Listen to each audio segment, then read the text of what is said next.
Kwa majina yangu naitwa Carolina Joseph. Niko hapa kukuletea neno la uzima katika kitabu cha Ezekieli sura ya 2 na mstari wa 3. Biblia inasema, akaniambia, mwanadamu, na kutuma kwa wana wa Israeli, kwa mataifa walioniasi mimi, wao na baba zao wamekosa juu yangu, naam hata hivi leo. Bwana Yesu asifiwe sana. Mungu hawezi kulituma neno lake bure. Hili ni neno la Mungu.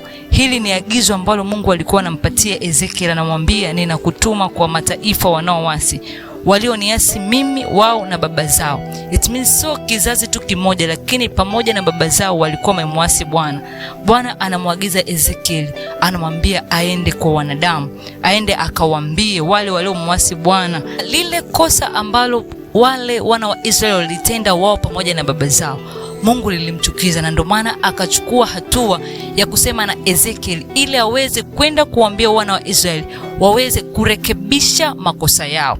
Wala usikubali kuendeshwa na dunia. Licha ya kwamba wana Israeli walikuwa wameasi, lakini hata katika kizazi hiki wapo waliomwasi Bwana, wao pamoja na vizazi vyao. Leo neno la Bwana limekuja kwa makusudi. Kumbuka ni mahali gani ambapo umeanguka ukatubu. Kumbuka ni mahali gani ambapo umenenda kinyume na mapenzi ya Mungu ili uweze kurudi tena kundini. Kama umetoka nje na kusudi la Mungu, yuko Mungu wetu wa rehema ambaye anaweza kukurehemu. Ndipo tumaini kwa mti uliokatwa. Haleluya.